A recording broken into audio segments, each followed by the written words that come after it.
So today, my friends, let's speak about something that affects us 24/7, how we live our daily lives. No business can function without a mission statement. We know that. The shortest mission statement ever written, what do you think it is? How many words? Well, in the Bible there is one. I shall dwell among you. The full sentence, the full verse goes like this: build for me a home, and I will dwell among you. Why is this so critical? Because in essence, it gives us the purpose of life stated in brief but extremely powerful terms. And that is, why are we here? We know we exist in a mundane world, in a physical world. We have many needs, from the most basic food, drink, oxygen, clothing, shelter, friendship, companionship, love, and the list goes on. That we must have for our lives. Then there are many things that we call luxuries, comforts, that may not be necessities, but we enjoy them. And whatever that may be, I'm not getting into the details now. But really, it defines what we do on a daily basis. Is that driven by purpose? Is it a mission-centric life? Not necessarily. I mean, it could be driven by bringing you happiness, maybe expressing your inner talents and skills, actualizing yourself, bringing love and kindness to the world around you. No doubt, all of us in our own way do that to some extent. But frankly, if you think about it, most of us fall into this position by default. It's not like we thought it through. We grow up in our homes, in our schools. We're taught different values, different ideas, and we try to integrate that in some way into our lives. Some of it is imposed upon us, some of it is against our will, and some of it is very much part of who we want to be like, things that we really value and consider to be important. And this defines especially our early formative years. We grow into adults, and now we have to make a living, and we have our social interactions, and we have our leisurely activities. But what drives it all? In most people's cases, it drives whatever makes me happy at the moment, whatever comes my way. It's rarely very deliberate. In building a business, yes, you make a plan, and hopefully you follow the plan with some goals in mind. But in our personal lives, now, most people will say, I'd like to find my soulmate, my partner, my significant other, my partner in life. I'd like to accomplish something. I'd like to make a mark in this world, in this universe. But here you have a statement that says you were sent, you were put into this physical world to accomplish something. And what is that? To build me a home. Who's me? Well, as you know, I like to avoid using the word God, not because I'm hiding anything, because the word is so filled and so jaded and filled with myths and distortions and stereotypes. What it really means is build for me some higher presence. Create a home, an environment, a place where I'm comfortable. Let's put it into very personal psychological terms. What does a real home look like? What does a home look like? Now, we know a home should have a roof over your head, should protect you from the elements, should provide warmth and shelter and security in a hostile world. But there are many levels of that. You can have a home that just gives you the bare minimum. Yes, it won't rain into your house. It won't snow into your home. But not necessarily it's a home filled with love. There are homes that are mansions where you have plenty of space, but you don't feel a reverberating sense of kindness, of love. I remember someone telling me, lived in France, grew up in a very wealthy home, said it was a beautiful home, but there was no one ever there. I had nannies. My parents were rarely there. And when they would argue with each other. It was like, I felt like it was like being in a prison, in a large gilded prison.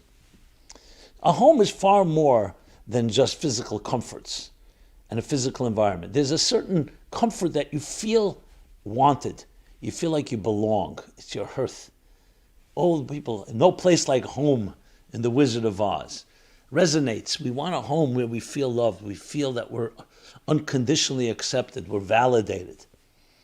A home where you feel continuously criticized, invalidated, attacked, and not feeling that you can just be comfortable in your own skin can be a physical house, but is it a home? So home, you could identify with words like comfort. And I mean comfort, not the comfort zone, but the security in the full sense of the word, not just physical security, emotional, psychological, and spiritual security. All of it combines together to create an environment where you can thrive, where you can blossom, a nest. And you feel wanted, and you feel like you belong.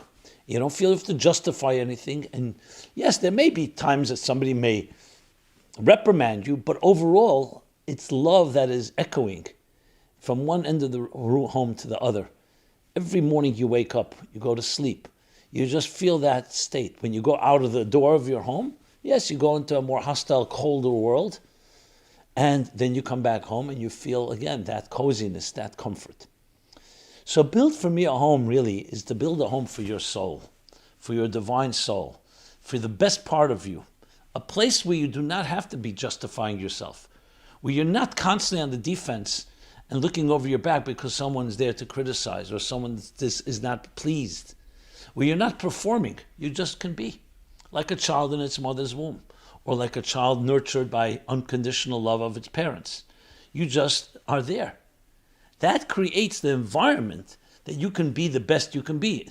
And instead of spending time on defense and fighting and battling for your own very space, because that space is so precious, because people constantly try and take something away from you, you really can focus on growth and expressing yourself and expressing and singing your song and spreading your wings and soaring. All that is included in what a true home is like. So we live in a mundane world, which is clearly driven by many interests. People want things. People expect things. You want something from me? I'll pay you for this if you do this for me. And it's a world of dog eats dog. Doesn't always mean necessarily it's always vicious and malicious, but it could be. But even at its best, it's a negotiation. You don't just get unconditional anything. There's no such thing as unconditionality. Things are always based on some negotiation, on some give and take. A home is meant to be a place where there is unconditional love. It's not based on any requirements. You just are loved for who you are. Not because of your performance, or your buying power, or your social status, or your looks, or your appeal. All those things are beautiful, but that's not what defines how you're accepted. So essentially, when God is telling Moses to tell the people, build for me a home, build for me a sanctuary, and I will dwell among you, is really saying, build in this material, hostile, dark world that is so often corrupt, driven by self-interest. Build for me a spiritual environment, a transcendent place. And not just in theory, not just when you're meditating or you're escaping on a mountain, your very home. Your heart and soul should be able to be comfortable in an environment like that. When you think about it, it's so refreshing, more than refreshing, it's revolutionary. Because we're never told, we're rarely told, I should say, that is the purpose of your life, to build that home. And you know what that means? By extension, it's not just the home. Then it creates an environment where you're comfortable. So then you shine with your unique light. You sing your unique song. The way you interact with people, instead of being on the defensive or always wondering what somebody wants, or am I being accepted or not accepted, you're able to spread your wings and really extend and express who you truly are. That's what a home creates. When you observe a nest, the little chicks, even as they're babies, they're protected. They're protected there by their parents. They're fed. And that builds the confidence that when they're ready to take flight, they have built the foundation. Many of us take flight in an environment where we have not necessarily been given all that comfort and nurturing. And that is all included in this concept. If you think about it, then ask yourself the question, what does your home look like? Did you grow up in a home of this nature? How can you build one? When you know what you're looking for, it's much easier to build than when just saying, I know what I'm lacking. So here we have not just what are you lacking, even if you may be lacking, you know what do you need to build. How do we build a home? You build a home first by being comfortable in your own self, by recognizing that the primary driving force that defines you is your soul, not your body. Yes, it's the body that is most obvious, that we all experience on our sensory level, what we see and what we hear and what we taste and touch and smell. The body is what other people see. But at the end of the day, you don't want people just judging you by your external projection, even if it's a beautiful one. You have an inner personality. What makes you tick? Who are you? In ways that are far more sublime. And in this world, we don't just want to have a home for the physicality of our lives. We want to have a home for our spiritual, our psycho-spiritual part of our lives. That our spirituality, our souls, our very personality and our psyches feel comfortable. So many people will say, I'm very comfortable in my home. I have a beautiful home. The heat is up. I can curl up in a warm bed. I have other things that provide for me a certain element of warmth and comfort. But I ask you this question. Does your psyche feel comfortable? Is your personality comfortable? Are you accepted? Are you understood? Or are you have those skeletons and those ghosts and the fears and inhibitions and all the different forces that keep us trapped? So you can be physically comfortable, but spiritually very uncomfortable. And a home requires a spiritual comfort, a psychological comfort. When you get that, that gives you the power to really achieve anything you set your mind to do. So it is ultimately discovering transcendence in a mundane environment. Now, why is that difficult, even though it sounds so appealing, is because the mundane, the physical, is often literally holds us in its tentacles. Not because of any malicious reasons, not because it's an enemy, but because by default, that's how it is. You wake up in the morning, what's the first thing you feel? You're hungry, you're thirsty, you're tired. Other needs you may have, because the body speaks to us in a language that we easily understand without effort. The soul, on the other hand, speaks in a far more sublime voice. Anxiety actually is a voice of the soul. Bodies are not anxious. Remember, a corpse without a soul, a dead person is not anxious. Sorry for sounding so morbid. So the very fact that you have consciousness means that you are aware. Now that awareness can serve us well. It could also serve us in a way of causing us pain. Existential pain, existential loneliness. Do you feel alone in this world? That means that your soul is not being fed. So you have to learn to discover what is your primary force, and you learn to nourish it. And you nourish it by creating that home. Now you may say, I don't have such an environment. You need to have friends that surround you, that you surround yourself with, that encourage that embrace you in that way. So it begins simple. Who do you surround yourself with? If you're around people who are constantly criticizing you, even if they're family members, trust me, that's not building a home. You need to begin small by first identifying individuals that you feel comfortable with. When you spend time with them, when you speak with them, they just accept you. You can speak to them, you can trust them. I know some will say, I don't have any such people. Maybe it's time to find such people. Because the other type, the ones that you cannot trust, or you always feel on edge or defensive, are definitely not going to help you build that home. Now, if you have loved ones, if you're a married person, you have a significant other, that's also a good place to begin with. Now, many people will tell me, well, that person I'm at battle with, where the tensions are too intense. What is that saying? How could that be? That tells you that the closest thing in your life, which is the home you share with another person, is a battle zone. Or maybe not as extreme as that, but definitely a place of tensions. So you need to do something about that. You can't just leave that be, because what that does is, besides the fact of creating this type of hostility, what is it doing to you? It has to put you on edge. It has to be constantly demoralizing and in some way draining your resources. So this is not a small matter. Of course, I can't speak to every situation. I know some people have very loving environments, and that's beautiful. If you have that, then you have your nest upon which to build. Then you can always learn to increase it. And not just increase it, but you also invite others in. Because remember, just as much as we need others, they also need us. All that is part of building that home. Now, what is transcendence when you think about it? It's like the very word dictates. It's something that transcends the immediate vicissitudes of the tug, of the ebb and flow, and the tug of the twists and turns, and the travails and trials and difficulties of our lives. That's what transcendence is. Some of us experience it through music, through art, through travel. Today, travel may have its own challenges. We experience it sometimes through literature, through love, through romance, through intimacy, through faith. It's critical to realize transcendence is not a luxury. Transcendence is a necessity because the soul thrives on transcendence. The whole point of building this home is to bring a transcendent force. It's a home for the transcendent. Put it into other terms. It's a home, building a home for the transcendent in your life. And realizing the transcendent, even though survival perhaps occupies more time. If you sleep 8 hours a night, it's around a third of your life. If it's 7 hours a night, a little less, but it's still pretty dominant. And then when you throw into that eating and drinking and shopping and grooming and all the other things that are there for necessary for survival, where's there room for the transcendent? But the transcendent is the primary force that all this survival is needed. Why are you surviving? Are you working to live or you live to work?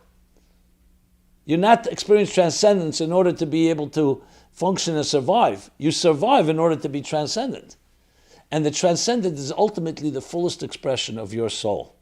Because the soul is like a flame that's always rising. And you're building a home for that flame.